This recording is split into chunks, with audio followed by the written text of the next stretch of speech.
Olá, seja bem-vinda, seja bem-vindo. Você está no nosso canal do YouTube, O Filho de Deus. Eu sou Márcio Cândido, escritor, autor do livro O Filho de Deus, Fazei tudo o que ele vos disser, publicado pela Viseu Editora. E nesse canal nós estamos fazendo um estudo sobre os quatro evangelhos de Cristo: Marcos, Mateus, Lucas e João. E a nossa passagem hoje é sobre a cura da hemorroísa e ressurreição da filha de Jairo. E essa passagem, ela está descrita nos evangelhos de Marcos, Lucas e Mateus. E faremos uma leitura e um aprofundamento em nome do Pai, do Filho, do Espírito Santo. Amém. Que Deus seja conosco.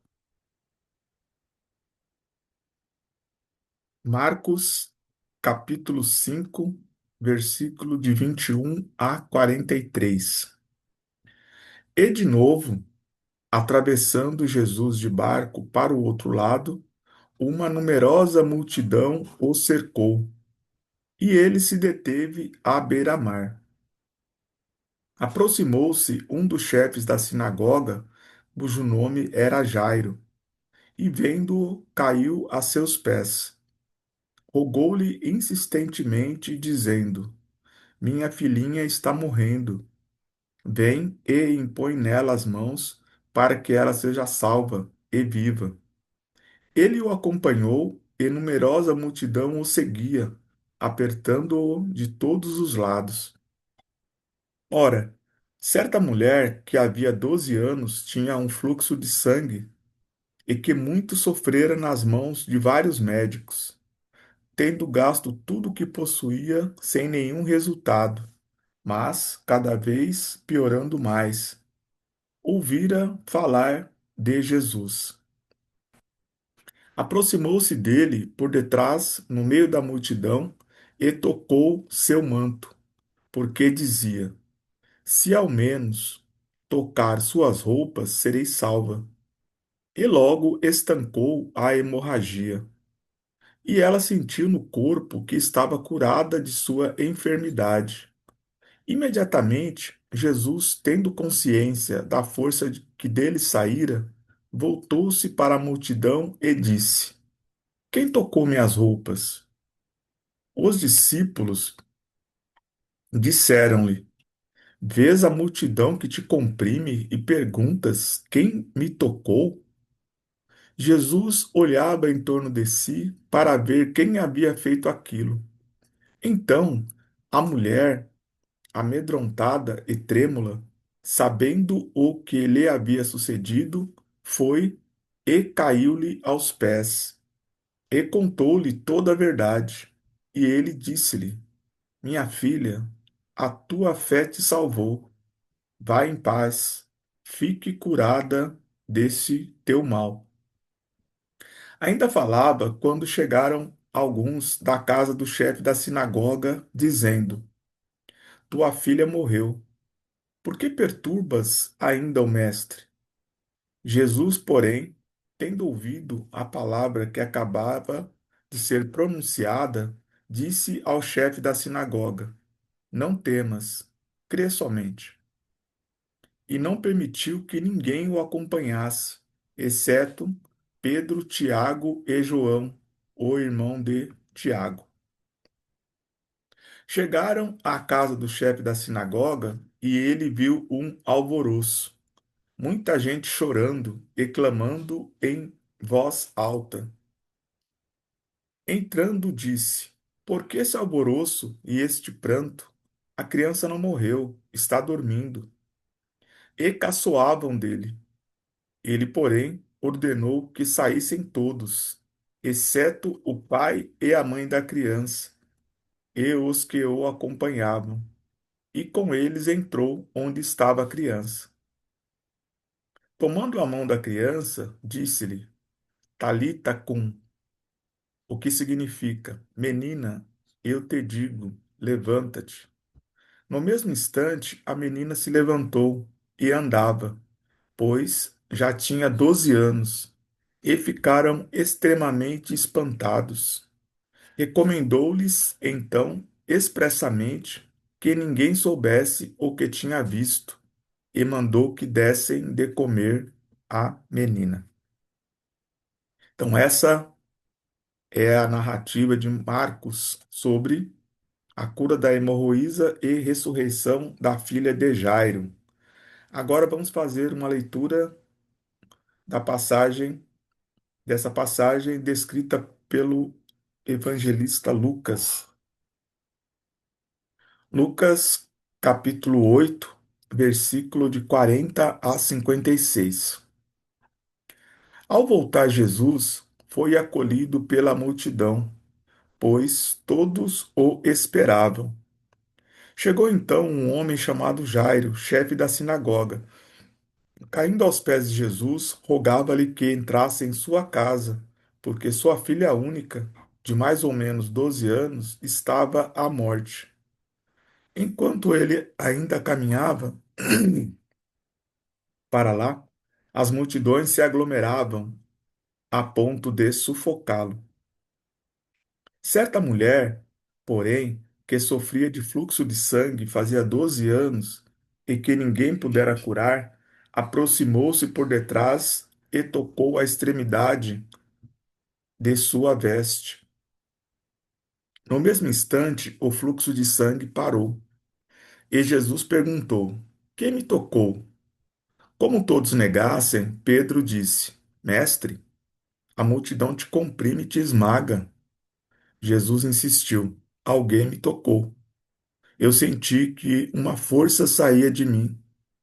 A mulher, vendo que não podia se ocultar, veio tremendo, caiu-lhe aos pés e declarou diante de todos por que razão o tocara e como ficara instantaneamente curada. Ele disse: Minha filha, tua fé te salvou. Vai em paz. Ela ainda falava quando chegou alguém da casa do chefe da sinagoga. Ele disse: Tua filha morreu, não perturbes mais o mestre. Mas Jesus, que havia escutado, disse-lhe: Não temas, crê somente, e ela será salva. Ao chegar à casa, não deixou que entrassem consigo senão Pedro, João e Tiago, assim como o pai e a mãe da menina. Todos choravam e batiam no peito por causa dela. Ele disse: Não choreis, ela não morreu, dorme. E caçoavam dele, pois sabiam que ela estava morta. Ele, porém, tomando-lhe a mão, chamou-a, dizendo: Criança, levanta-te. O espírito dela voltou, e no mesmo instante ela ficou de pé. E ele mandou que lhe dessem de comer. Seus pais ficaram espantados. Ele, porém, ordenou-lhes que a ninguém contassem o que acontecera. Então, essa é a narrativa de Lucas sobre a cura da hemorroísa e ressurreição da filha de Jairo. Então, vamos agora à narrativa de Mateus.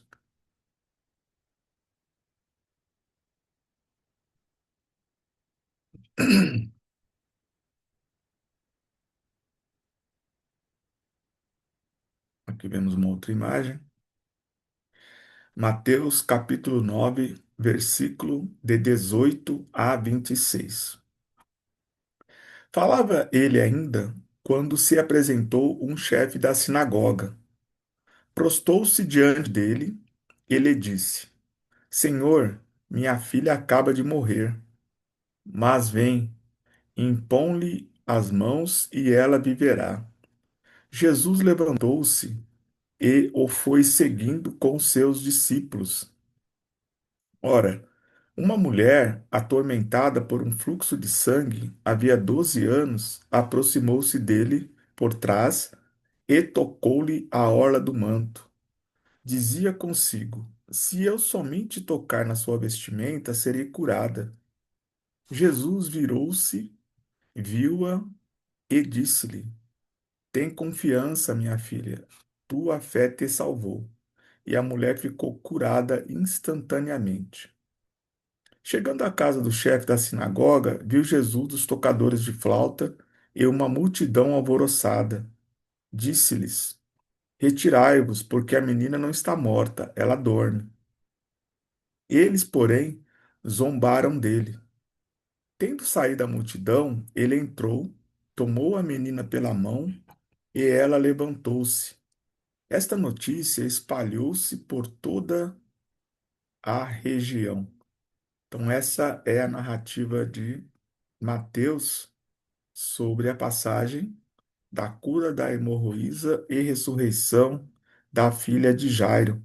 Agora vamos fazer uma reflexão, né? Um aprofundamento sobre a mensagem dos evangelhos. Mas antes, quero te pedir, se você ainda não está inscrito aqui no nosso canal, se inscreva aqui no nosso canal para não perder nenhuma de nossas atualizações. Deixa aqui o seu comentário sobre qual a sua opinião sobre essa passagem. Deixa aqui sua curtida para fortalecer o engajamento da nossa página. E também, se faz sentido para você, compartilha para que mais um irmão, uma irmã possa fazer parte desse estudo dos quatro evangelhos. Amém? Bem, eu quero começar aqui comparando as passagens de Marcos e Lucas, que tem mais proximidade entre elas. E para você que está chegando pela primeira vez aqui no nosso canal, o objetivo é fazer uma avaliação sobre a mesma passagem narrada por mais de um evangelista ou exclusivamente por um evangelista, né? Nós acreditamos na inspiração do Espírito Santo nas narrativas, mas, contudo, também podemos perceber que existem, narrativas que são praticamente uma reprodução uma da outra, mas existem situações em que os evangelhos se complementam e até diferenças marcantes entre eles.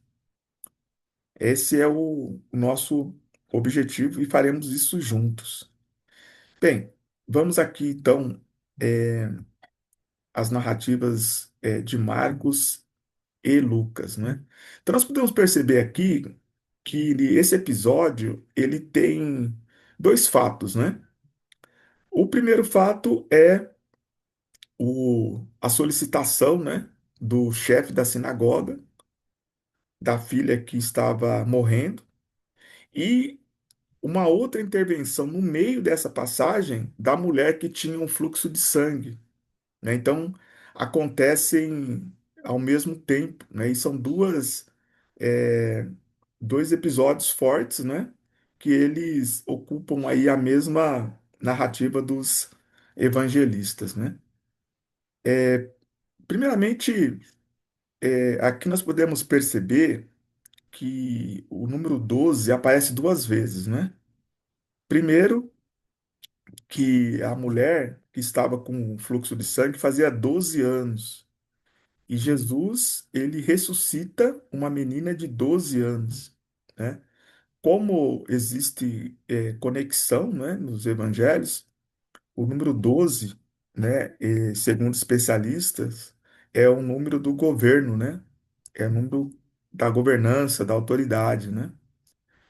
E tem uma questão inaugural aqui sobre tocar as vestes de Jesus, né? Então, pela primeira vez, uma pessoa acredita que só precisa tocar Jesus para que a pessoa receba a cura. E por que que eu digo isso? Em outras passagens futuras, nós vamos ver situações de pessoas que tocam o manto de Jesus acreditando que seriam curadas. E cronologicamente falando, é a primeira vez que isso acontece.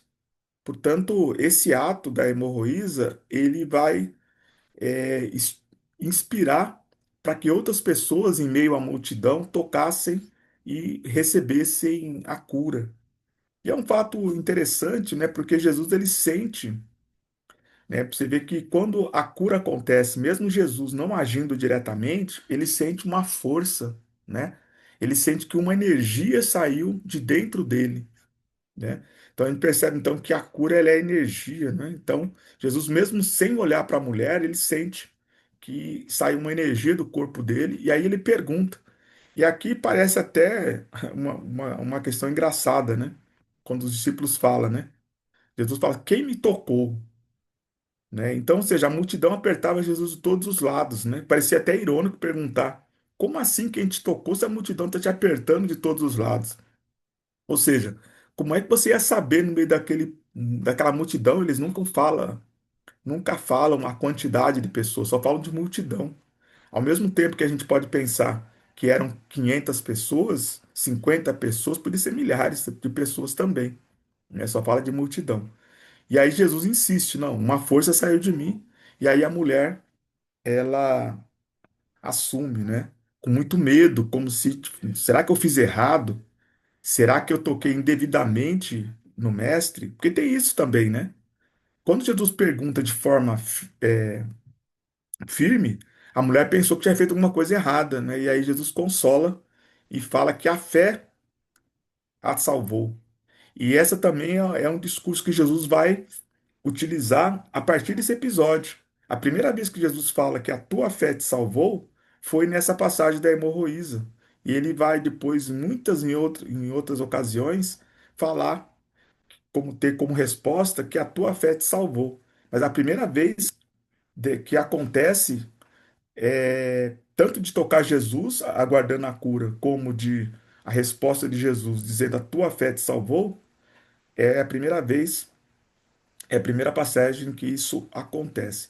Bem, em relação à filha, né, de Jairo, tem uma outra questão aqui relacionada à fé, né? Esse episódio, os dois são entrelaçados com a fé, né? Primeiro, a mulher que sofria, né, do fluxo de sangue, ela tem fé, né, que é só tocar o manto de Jesus que seria curada, e aí, mesmo sabendo, e tendo a informação, né, que a sua filha morreu, Jesus fala, olha, crê somente, né? Então, novamente aqui, Jesus ele pede fé, né? E chegando no local, né, Jesus aqui ele opera a cura. E vocês vão perceber que em curas, e principalmente no caso de ressurreição, Jesus ele pede discrição, né? Você pode ver que eles pedem para todo mundo sair, só ficaram os pais e três dos principais discípulos somente que testemunharam ali a cura da menina, né? Bem, o Lucas ele acompanha essa narrativa de Marcos. Nós vamos ver aqui praticamente não temos uma variação, né? Então, e aí tem essa questão de Jesus, né? Dar de comer para a menina, né? Porque talvez já fazia algum tempo, né? Que ela estava acamada e sentiu fome, enfim. Bem, mas nós vamos ter aqui, e aí eu deixei separado a passagem de Mateus, porque Mateus ele faz aqui uma narrativa um pouco diferente de Marcos e Lucas, né? Primeiro que a situação chega, né, o chefe da sinagoga ele fala: "Minha filha acaba de morrer". Marcos e Lucas relatam que ele disse: "Olha, minha filha está à beira da morte, né? Ela está morrendo". Aqui ele chega, não é uma outra pessoa que chega da sua casa. Ele chega com a afirmação: a minha filha acaba de morrer. Mas ele tem fé, acreditando, né, que se Jesus impor-lhe as mãos, ela voltará a viver. Mas aqui vocês percebem que existe uma diferença, né? Aqui ele relata que ela está morta, né? A outra diferença aqui, também em Mateus, assim como Marcos e Lucas, ele vai fazer um entrelaçamento, né, da mesma passagem, e também tem mudança quando se trata da mulher atormentada por um fluxo de sangue, né? Ou seja, a hemorroísa. Por quê?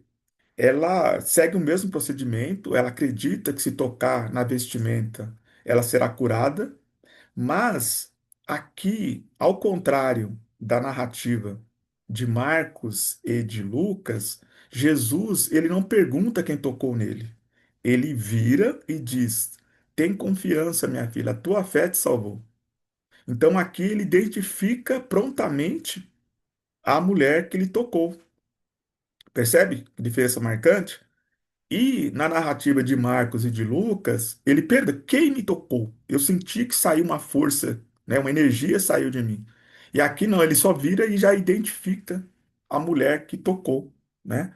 Então tem essa diferença, né? Então Mateus ele faz inclusive uma narrativa mais enxuta em relação aos dois outros evangelistas. Bem, então essa é a passagem que nós estudamos hoje. O que fica de ensinamento para nós aqui é a fé, né? As duas passagens, elas são marcadas pela fé. Uma mulher desenganada, né, que investiu todo o recurso que tinha na cura da sua doença, ou seja, ela não ficou esperando uma cura. Ela foi buscar na medicina, foi buscar na ciência uma cura, mas ela não conseguiu, né? E ela teve fé e foi curada. E a filha de Jairo, Jairo, né, o chefe da sinagoga, ele teve fé e recebeu a cura. Então vocês percebem que a Jesus, os sinais que ele opera, são com base na fé, né? Se a pessoa não tem fé, a cura não acontece. E por que eu digo isso? Eu digo isso que na próxima passagem nós vamos falar da visita de Jesus a Nazaré, a sua cidade de origem, onde as pessoas não acreditam em Jesus, né? Mas aí nós vamos aprofundar melhor. E aí Jesus ele deixa de fazer curas porque as pessoas não têm fé que possam ser curadas. Por quê? Porque ele passou a infância naquele local. Ou seja, quem é você para fazer cura aqui? Eu te vi nascer, né? Então faltou fé. Então aqui nós colocamos um testemunho forte, dois testemunhos fortes de fé, e o que vai faltar justamente quando Jesus visita a sua cidade natal. Amém? Então, vamos sempre ter fé, porque é pela fé que nós alcançamos a graça de Deus, né? Deus só pede a fé, né? Ele opera a, o milagre, né? Ele faz a cura, ele traz a libertação, mas primeiro você tem que ter fé. Você tem que ter iniciativa também, né? Vocês percebem que aqui existiu fé e existiu também iniciativa, ou seja, o chefe da sinagoga, ele vai até Jesus, né? Então ele faz o quê? O movimento. A mulher que foi curada a mulher hemorroísa, né? Que sofria de um fluxo de sangue, ela tem fé, mas ela vai até Jesus, né? Então quando a gente fala em fé, a fé não é ficar sentado esperando, né? Primeiro você tem que ter a iniciativa, né? Então você tem que fazer o seu esforço e acreditar que Deus vai operar aquilo que você solicitou. Então é isso. Espero que essa passagem de hoje tenha transformado a sua vida, tenha fortalecido, tenha edificado a sua fé, a cura, né? E a cura pode ser entendida não só como uma enfermidade, né?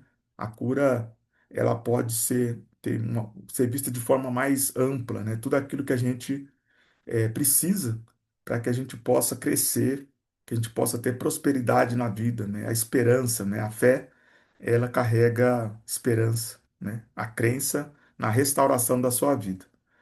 Então, que Deus ilumine seu caminho, a sua vida, os seus projetos, traga muita conquista e que Ele edifique a sua fé para que você alcance aí as suas súplicas ao nosso Senhor. Amém? Forte abraço.